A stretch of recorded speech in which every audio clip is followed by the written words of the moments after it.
Are you teary-eyed? Yes, because I'm very upset. No, because I see people having a hard time. And and they don't deserve it. Mabuti mga kung masamang tao yan. Dapat parusahan. Hindi naman eh. Walang ginawa yan kundi magtrabaho. Kundi mahalin ang pamilya. Ba't mo paparusahan? Para magpayaman ka? That makes no sense to me. Hindi na naitago ang sama ng loob ng Pangulo. Habang may nagpapayaman, marami ang nahihirapan. Binulsa ang pondo para sa mga proyekto. Sentro ngayon ng investigasyon ang DPWH at mga kontratista ng gobyerno. Pero sino ba talaga ang may sala at mapapanagot kaya sila? Magandang gabi.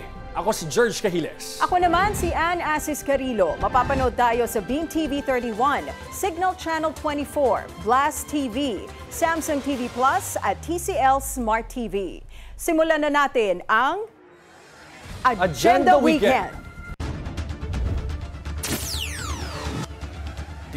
Aamin kaya, DPWH Undersecretary Maria Catalina Cabral, hiningan daw ng budget insertion si Senate Minority Leader Tito Soto ayon kay Senador Ping Lacson. Exclusive! DPWH cleanup crew, binuo na raw ni Secretary Vince Dizon. 2 retired general at dating airport executive kasali. Isa pang exclusive, Mayor ng Ibaan, Batangas.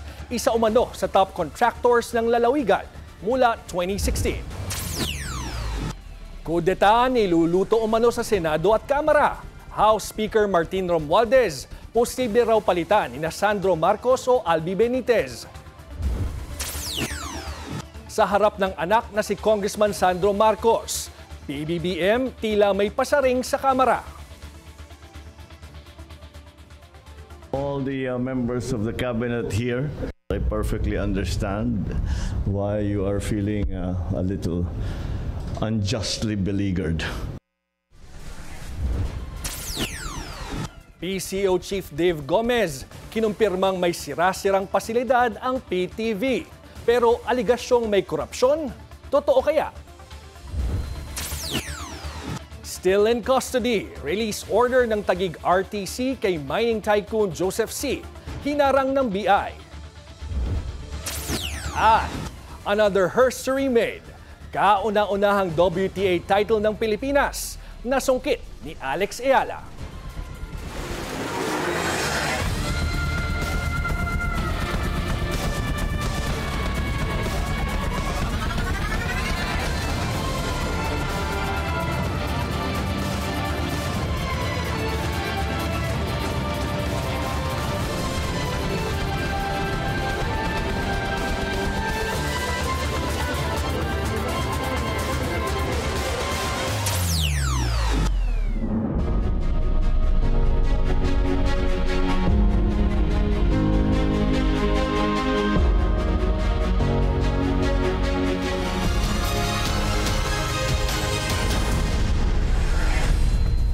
May pasabog si Senador Ping Lacson.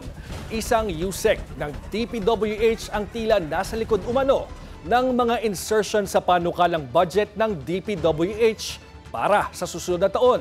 Ang tanong, aamin kaya ito? Narito ang Agenda Weekend Report ni Hannah T. Maagang pagsingit sa budget ang peg ng isang opisyal ng DPWH. Yan si Undersecretary Maria Catalina Cabral.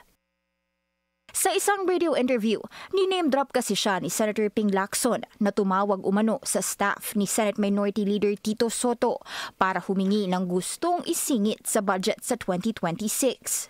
Pagkatapos ito ng midterm polls ngayong taon. At dahil for transparency and good governance ang isinusulong ni Soto, tinanggihan niya raw ito.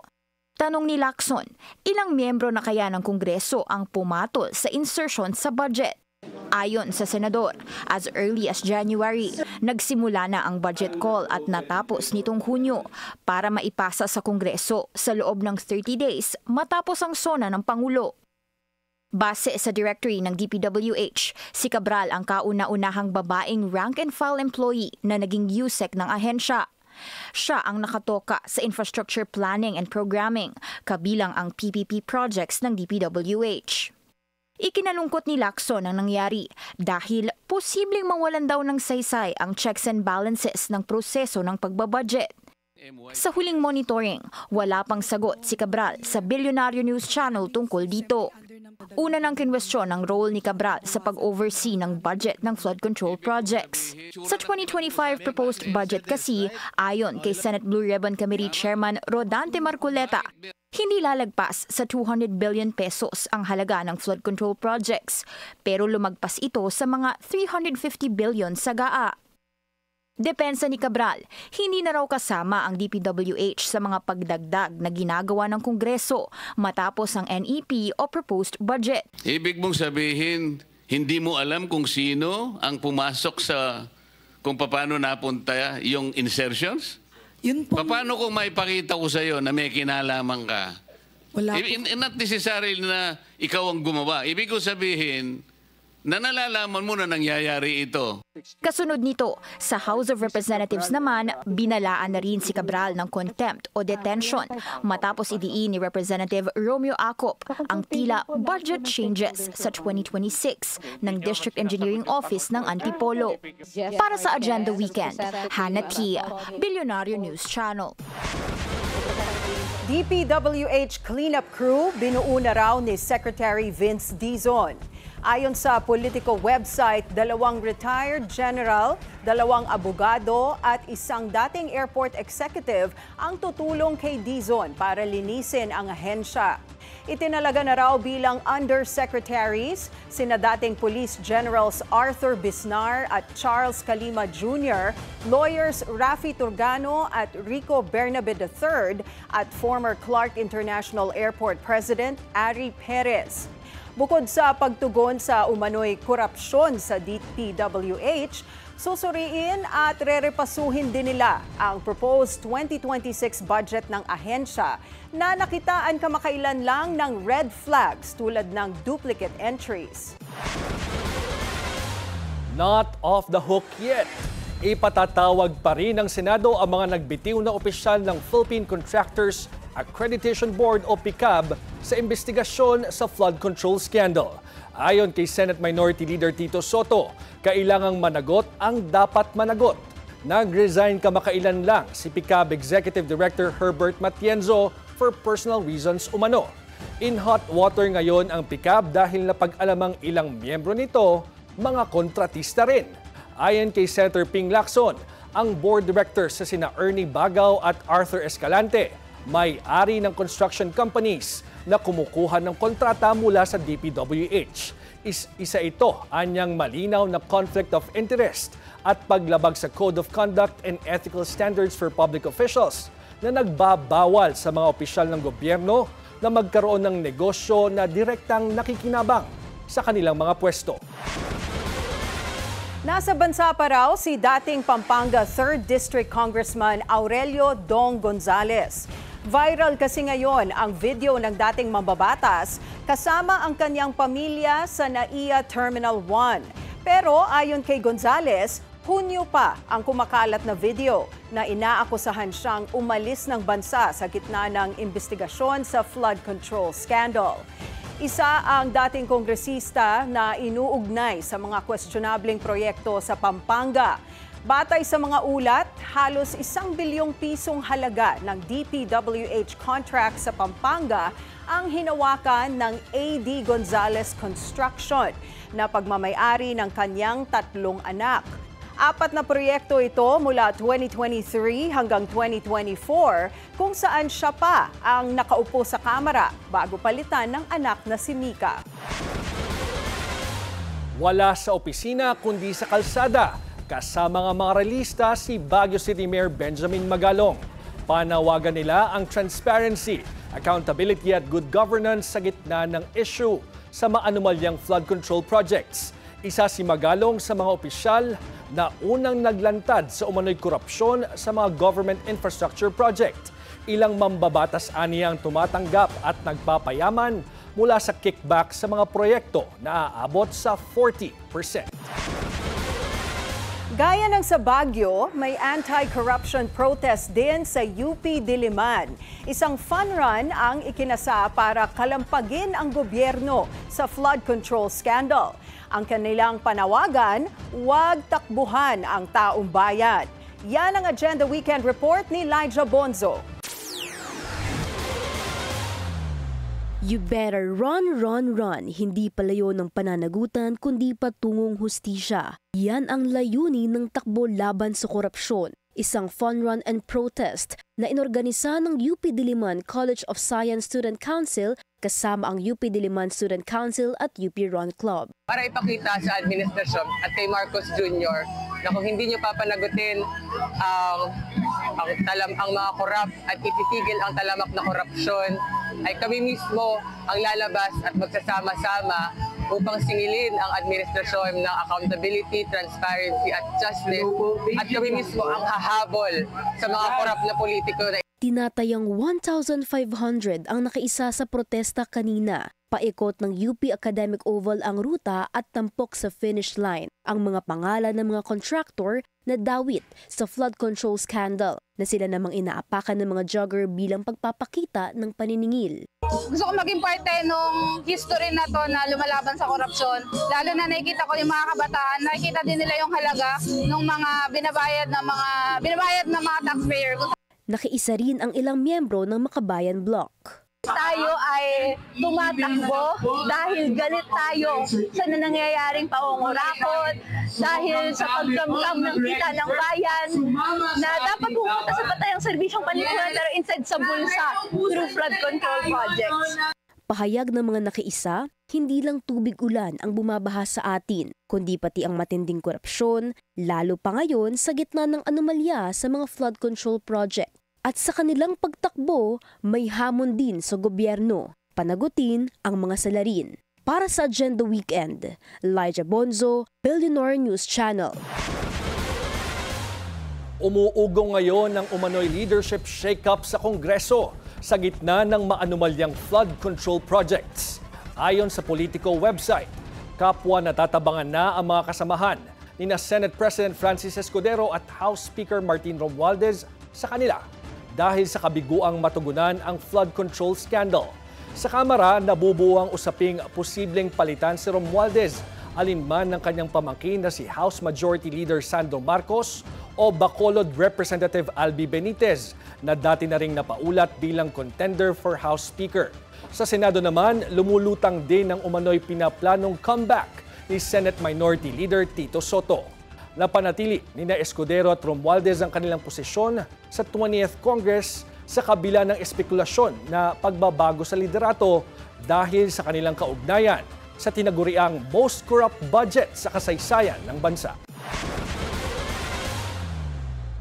Tila nagtuturoan ng Malacanang at ang Kamara kung sino ang dapat sisihin sa umano'y anomalya na nadiskubre ng mga mambabata sa proposed 2026 budget.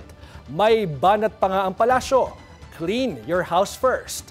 Kaugnay niyan, makakausap natin si Iloilo Representative at House Deputy Speaker Janet Garin. Magandang hapon po, Congressman Garin. Okay, babalikan natin si Congressman Garin.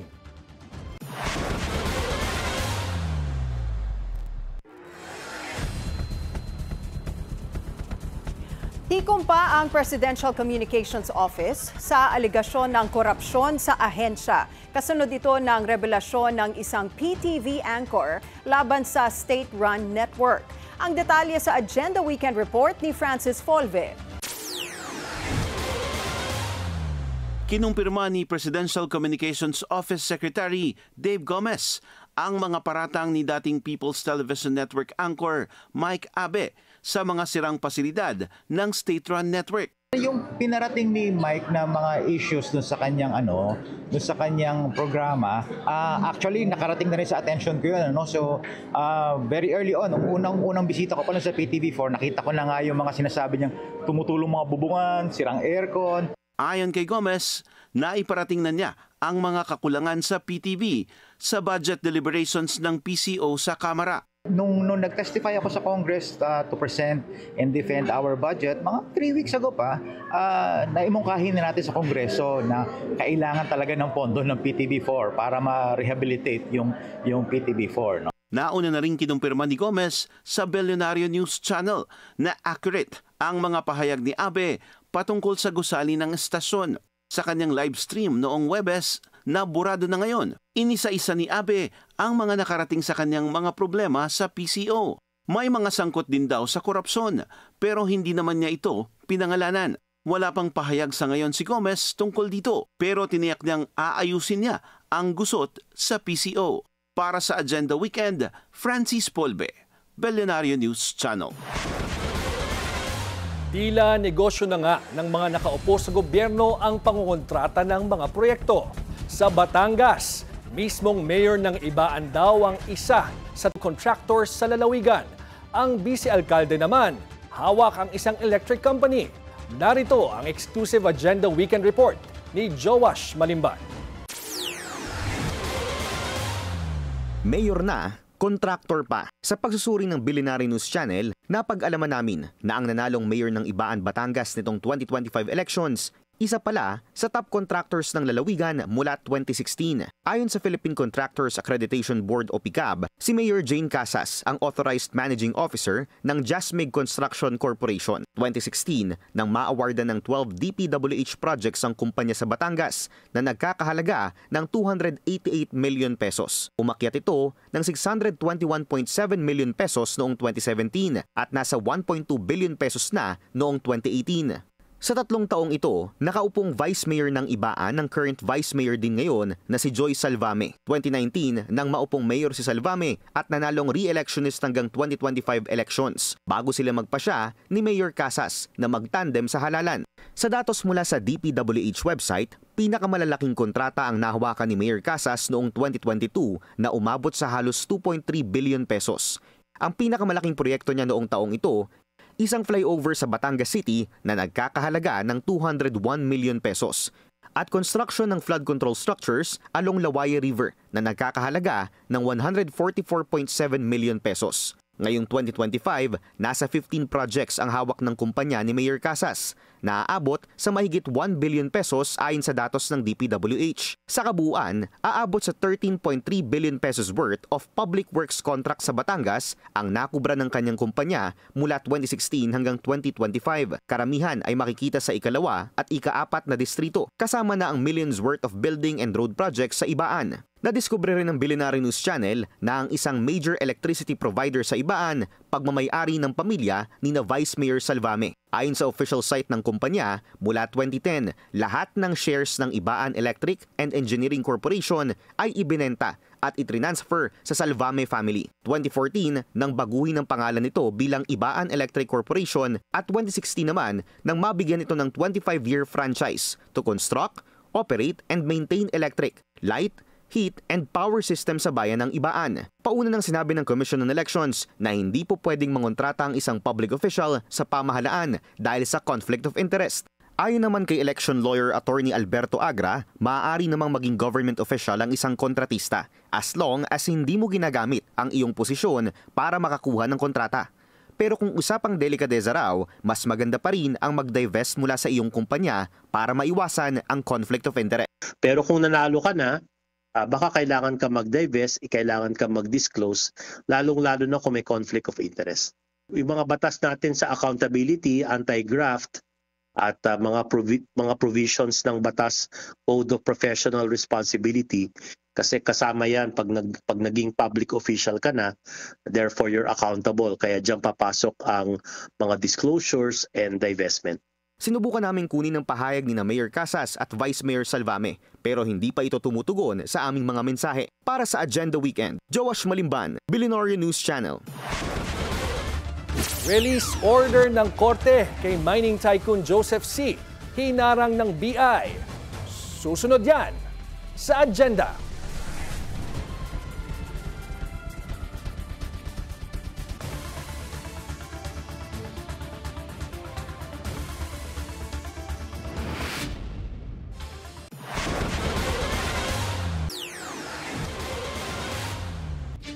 Traffic check muna tayo ngayong Sunday. Sa EDSA Guadalupe, mabilis ang daloy ng mga sasakyan sa north and southbound lanes. Balik Pilipinas na si dating PCSO General Manager at retired Police Colonel Royina Garma. Tablado kasi ang kanyang request for political asylum sa Estados Unidos. Narito ang Agenda Weekend Report ni Joash Malimban. Matapos ang halos isang taong pananatili sa Estados Unidos, nakauwi na ng Pilipinas si retired Police Colonel at former PCSO General Manager Royina Garma. Yan ang kinumpirma ng Bureau of Immigration sa isang social media post kagabi. Matatanda ang lumipad si Garma patungong US noong November 2024 kung saan siya biglang inaresto ng US authorities dahil sa isang expedited removal order na inisyu ng DFA. Dito siya nag-apply ng asylum ayon sa announcement ng kanyang abogado noong Abril pero na-deny ito. Nagtungo sa US si Garma matapos niyang maging whistleblower sa madugong drug war ni dating Pangulong Rodrigo Duterte nang dikdikin siya ng mga kongresista sa Quad Committee hearings noong nakaraang taon. Dito inamin ni Garma na mayroon umanong incentive or quota system sa hanay ng PNP pagdating sa drug war killings. Inamin din ni Garma na mayroong nag-e-exist na Davao Death Squad na naging framework daw para sa mas malawak na implementasyon sa buong bansa nang maupo si Duterte. After considerable reflection, I am now executing this affidavit to provide a comprehensive information to the Quadcom regarding everything I personally know about the war on drugs during the former administration. Ayon sa BI, dumaan lang si Garma sa regular immigration processing. Wala raw pag-arestong naganap dahil wala pa namang warrant na issued kay Garma at wala ring formal charges laban sa kanya. Paglilinaw ng kanyang abogado, malaya at nakauwi na ng kanyang tahanan si Garma. Siguro nag-usap kami sandali kasi nung, di ba sabi ko, hindi ako nag-inform. Nung pupunta ako sa airport, biglang sabi, uwi ka na kasi hindi mo na ako makita. Wala na ako sa airport. Nakatakda rin daw silang mag-usap sa mga darating na araw patungkol sa mga susunod na hakbang ng kanyang kliyente. Sa kasalukuyan kasi, nahaharap din si Garma sa mga reklamong murder at frustrated murder dahil sa pagpatay umano kay former PCSO official Wesley Barayuga. Para sa Agenda Weekend, Joash Malimban, Billionaire News Channel. Hinarang ng Bureau of Immigration ang release order ng korte kay mining tycoon Joseph C. Siya ang umano'y Alice Guo 2.0 na nameke ng Filipino citizenship. Ang detalye sa Agenda Weekend Report ni Andrea Salve. Nananatili pa rin sa kustodiya ng Bureau of Immigration si mining billionaire Joseph C. Kinilala rin sa kanyang Chinese identity na Chan Zhongzhen. Ito ang kinumpirma ng BI matapos maglabas ng release order ang Taguig City Regional Trial Court Branch 221 para kay C noong Biyernes. Sa isang text message sa Billionaire News Channel, sinabi ni BI spokesperson Dana Sandoval na mananatili ang mining tycoon sa kanilang kustodiya habang gumugulong ang apelang kanilang inihain sa Court of Appeals. Kahapon, sinabi ni BI Commissioner Joel Anthony Viado na nag-file si C ng habeas corpus petition na siyang ugat ng release order. Habang nirerespeto anya ng ahensya ang desisyon, naninindigan din silang malakas ang hawak na ebidensyang nagpapatunay na Chinese citizen si C. Noong nakaraang buwan, hinarang ng BICC bunsod ng isang mission order. Nagmatch daw ang fingerprints niya sa isang Chinese citizen na nakarehistro sa kanilang Alien Registration Division, dahilan para gumulong ang kanyang deportation. Inungkat din ni Senator Risa Ontiveros ang kaso ni C na anya'y gumamit ng peking Philippine documents gaya ng controversial case ni dating Bambantarlac Mayor Alice Guo. Naalarma ang senador matapos madiskubring miyembro rin ang negosyante ng Philippine Coast Guard Auxiliary. Para sa Agenda Weekend, Andrea Salve, Billionaire News Channel. Tumulak na patungong Cambodia si PBBM para sa kanyang 3 araw na state visit. Layo nito na paigtingin ang depensa at kalakalan sa pagitan ng dalawang bansa. Pero bago umalis, naglabas muna siya ng sama ng loob. Narito ang Agenda Weekend Report ni Joan Manalo. Yes, because I'm very upset. No, because I see people having a hard time. And and they don't deserve it.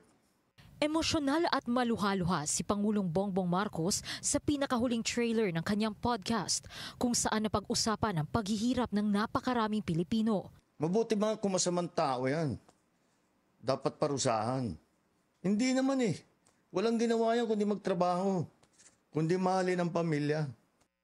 Hindi niya raw naiintindihan kung bakit pinaparusahan ang mga mahihirap, lalo na ngayon na samut-sari ang kinakaharap na isyu ng bansa. Nauna nang sinabi ng Pangulo na kinakailangan ng matugunan ang mga umano'y anomalya at kaduda-dudang alokasyon sa 2026 National Expenditure Program, partikular na sa bahagi ng DPWH. Nagbiyahe papuntang Cambodia si PBBM ngayong araw para sa nakatakdang state visit mula September 7 to 9. 1:44 ng hapon, opisyal na nakaalis mula sa Villamor Air Base sa Pasay City si PBBM. Inaasahan ang isang bilateral meeting kasama si Cambodia Prime Minister Hun Manet. Ilan sa mga agenda ay ang usapin ng defense, security, commerce at diplomatic support. During my visit, I will discuss ways to further diversify our cooperation and strengthen our intra-ASEAN relationships and exchange by capitalizing on our complementary strengths in the face of global economic headwinds. Tatlong kasunduan naman ang pipirmahan ng Pangulo habang nasa state visit na umiikot sa pagsugpo sa transnational crimes at pagpapabuti sa higher education at air services ng dalawang bansa. To this end, we will discuss expanding our commercial relations and building more resilient value chains. As the Philippines prepares to take the helm of ASEAN in 2026, my visit will reinforce the importance of ASEAN centrality and our commitment to build a progressive and inclusive region. Bibisitahin din ng Pangulo ang Filipino community sa Cambodia na nasa mahigit kumulang 70,000. Habang nasa state visit si PBBM, hahalili bilang government caretaker sina Executive Secretary Lucas Bersamin, Justice Secretary Jesus Crispin Remulla at Agrarian Reform Secretary Conrado Estela III. Para sa Agenda Weekend, Joan Manalo, Billionario News Channel. Bago tumulak pa Cambodia, tila may pasaring din si PBBM sa Kamara na pinamumunuan ng pinsang si Speaker Martin Romualdez. Sa departure speech, sinabi ng Pangulo na unjustly beleaguered ang kanyang gabinete. Sa harap pa yan mismo ng kanyang anak na si Congressman Sandro Marcos. Kahapon, mariing kinundina ni Executive Secretary Lucas Bersamin ang umano'y pagtatangka ng ilang kongresista na ilipat sa ehekutibo ang pananagutan sa kanilang sariling katiwalian at pagkukulang. Ani Bersamin, bago magbintang, clean your house first. All the members of the cabinet here, I hope lumamig na yung mga ulo ninyo. But I will have to just say that I perfectly understand why you are feeling a little unjustly beleaguered. Sa Estados Unidos, libo-libo ang nagmarcha sa downtown Chicago para kondinahin ang plano ni President Donald Trump na magpadala ng National Guard sa lungsod. Ayon kay Trump, layo nitong sugpuin ang krimen at paigtingin ang anti-immigration raid sa Chicago. Pero no Trump, no troops and abolish ICE ang sagot ng mga ralista. Sending the National Guard and sending ICE agents here to our community is a direct threat to not only us, but our community. It is us, it is our neighbors, it is our friends, it affects everyone. Businesses have been dropping, restaurants have been dropping, people have been scared. Libo-libo rin na nagprotesta sa Washington, D.C. para paalisin ang National Guard na ipinadala ni Trump noong isang buwan para labanan din ang krimen sa U.S. Capitol. Dati na rin nag-deploy ng federal troops si Trump bilang sagot sa anti-immigration riots sa LA. I'm here because I'm disgusted with what's going on in our city, and we're a group of social workers working really hard to bring peace and strength to families and to kids and to immigrants, and we feel like the whole city is being undermined. We don't want this. We don't need this. We want to tell them to get out of our city. We got this. I'm here to protest the occupation of D.C. We need to free D.C. D.C. needs to be a state, needs to be the 51st state here in the Union. Umarangkada na ang unang araw ng bar exam sa buong bansa. Mahigit 11,000 examinees ang nangangarap na maging susunod na abogado ng bayan. Ang detalye sa Agenda Weekend Report ni Joan Manalo. Keep going. Success is not a product of just one decision or one action. It's a series of decisions to show up and do your best. Ito ang payo ni 2025 Bar Examinations Chairperson Associate Justice Ami Lazaro Javier sa mahigit 11,000 bar takers ngayong taon. Sa isang press conference sa University of Santo Tomas, nag-iwan ng matatamis na mensahe si Javier para sa examinees. I want my babies to keep fighting till the end and win this challenge. Sa tala ng Supreme Court, 11,437 ang bilang ng mga pumunta at tumuloy sa unang araw ng bar exams ngayong taon. 86.7% ito ng total examinees admitted na nasa 13,193 ayon kay Javier. Sa kabuuang bilang na naitala ngayong araw, 5,215 ay new bar takers, 4,239 ang mga umulit at 1,984 ang refreshers. Tulad ng 2024, mas marami pa rin ang babaeng bar takers ngayong taon na nasa 6,673. 4,764 naman ang male bar takers. 14 ang local testing centers sa buong bansa at ang UST sa Maynila ang national headquarters. 6 na core subject ang sakop ng bar exams. Haharapin ng aspiring lawyers ang political at public international law at commercial and taxation laws ngayong araw. Sa September 10 naman, lalamanin ng exam ang civil law at labor law and social legislation. At sa pangatlong araw ng exam sa September 14, masusubok ang talino ng bar takers sa criminal law at remedial law, legal and judicial ethics with practical exercises. Sa mga nagtatanong naman kung ano ba ang pinakamadugong parte ng bar exams, I told my babies that with every question that I crafted, I really asked for discernment and wisdom. And my standard is to ask reasonable questions. Isinasaalang-alang din daw nila ang kaligtasan at kaginhawaan ng bar takers. Bit-bit ang kanilang motto this year na aim for excellence and finish strong.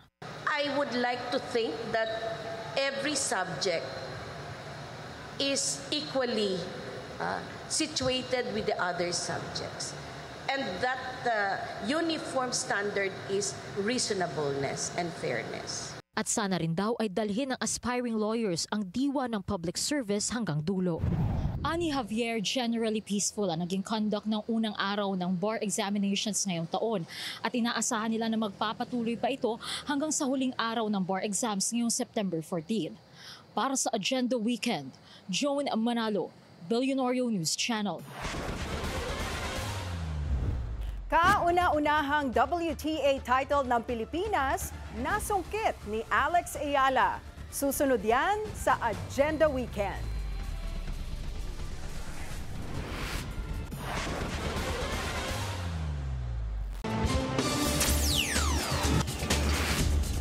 Isa pang traffic check ngayong linggo sa EDSA Mega Mall, mabagal ang daloy ng mga sasakyan sa north and southbound lanes. Kumuha tayo ng update sa state visit ni PBBM sa Cambodia. Sa Agenda Weekend Report ni Ivy Reyes live mula sa Phnom Penh. Ivy, go ahead. George, kabababa lamang ng Philippine delegation dito sa Phnom Penh, Cambodia para sa 3-day state visit ni President Bongbong Marcos. Ang first order of business ng Pangulo ay kitain ang Filipino community dito. As of 2024 December, nasa mahigit 10,000 na raw ang bilang ng mga Pinoy dito at karamihan sa kanila ay mga guro. Ito ang unang araw ng state visit ni PBBM at kaninang 3:08 p.m. dito o 4:08 p.m. dyan sa Manila, sinalubong ng Cambodian officials ang first couple. George, ito ang unang state visit ng Pilipinas in 9 years dahil panahon pa ni former President Rodrigo Duterte ang pinakahuling state visit natin. At isa sa pinaka-inaabangang diskusyon ng Cambodia at Pilipinas ay yung usapin sa human trafficking ng mga Pinoy dito sa Cambodia.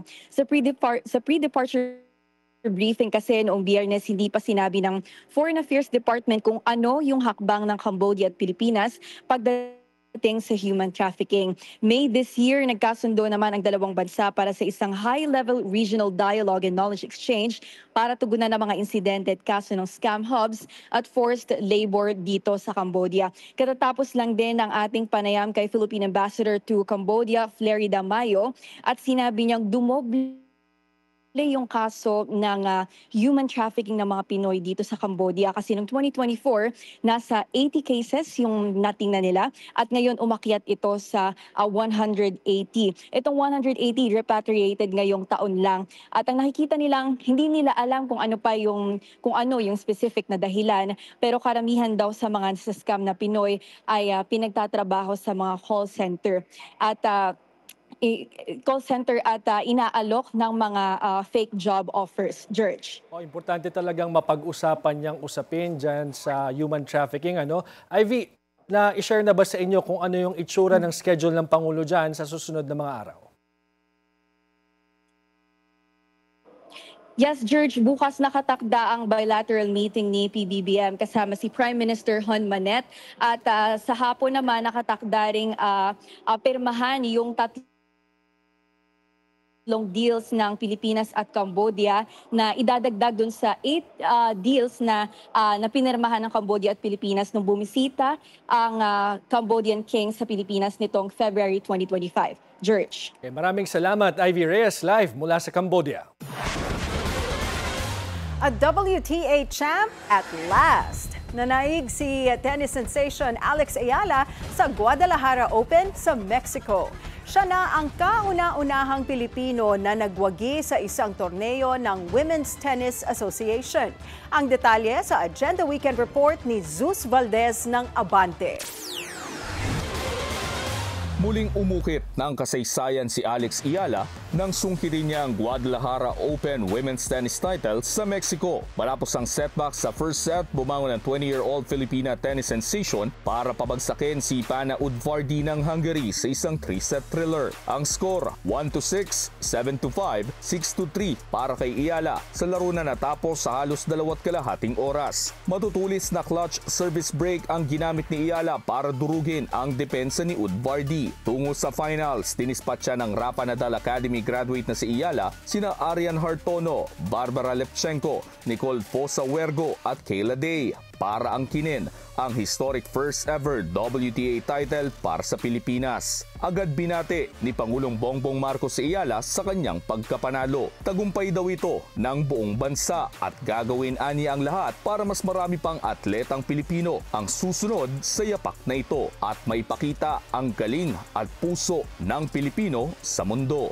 Bago ang latest accomplishment ni Ayala, gumawa siya ng ingay na makapasok sa semifinals ng Miami Open, paglaro sa French Open at Wimbledon, hanggang sa pag-ukit ng historic Grand Slam main draw win sa US Open. Para sa Agenda Weekend, Zeus Valdez, Abante. Sa basketball naman, pinangalanan na ang top 3 players para sa PBA Season 50 Rookie Draft. Napili ng Terra Firma Jeep si Ateneo de Manila University big man Gio Chu. Papasada ang 6'9" slotman sa ilalim ng kanilang bagong coach na si Ronald Tubid. Dagdag scorer naman para sa Converge Fiber Xers si UP playmaker Juan Gomez de Liaño. Samantala, nang gulat sa third pick ang Blackwater Bossing nang kunin nito ang Filipino-Italian baller na si Dalf Panopio. Dala ni Panopio ang malawak na karanasan ng paglalaro sa Europa at Gilas 3-on-3. Inilabas na ng OPM Band na Dilaw ang kanilang debut album. Bukod sa new music, layon din daw nito na mas makilala pa ang kanilang hometown. Yan ang Agenda Weekend Report ni Lyja Bonzo.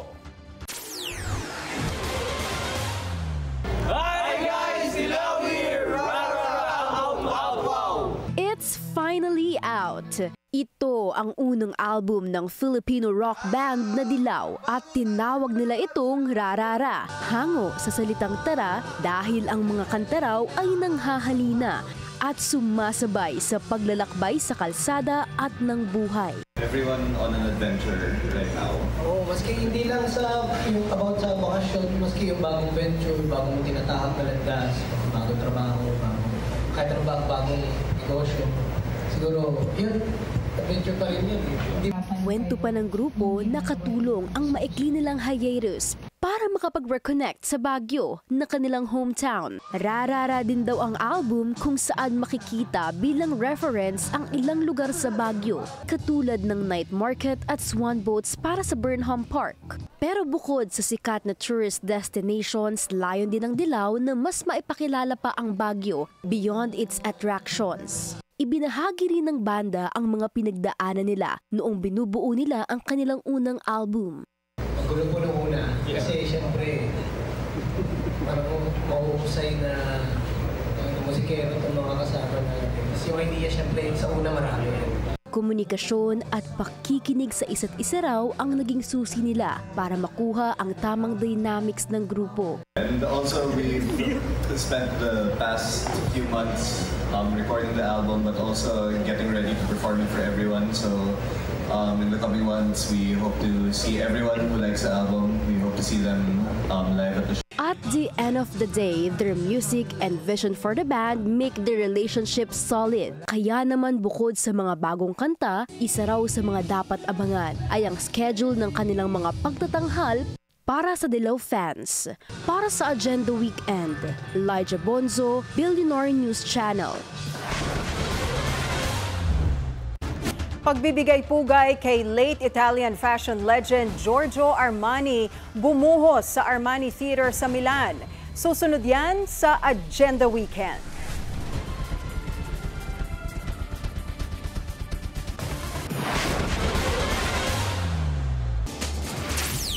Traffic check ulit tayo sa Marcos Highway, SM Marikina.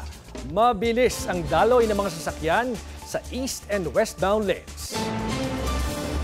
High-tech at aesthetic na, Guinness World Record holder pa. Yan ang bagong gadget na handog ng Honor smartphones. Isa pang good news, nasa Pilipinas na ito.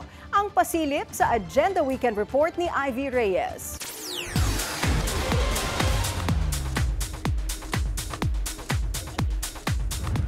Kaya ba ng mobile phone mong kargahin ng 30 pounds? Ito ang Honor Magic V5, a game changer in tech and the feature of foldable smartphones. As of August 1, 2025, hawak ng Honor Magic V5 ang Guinness World Record title for the heaviest weight lifted by a suspended foldable smartphone. Umabot kasi sa hanggang 229 pounds o 104 kilograms ang kayang kargahin ng V5.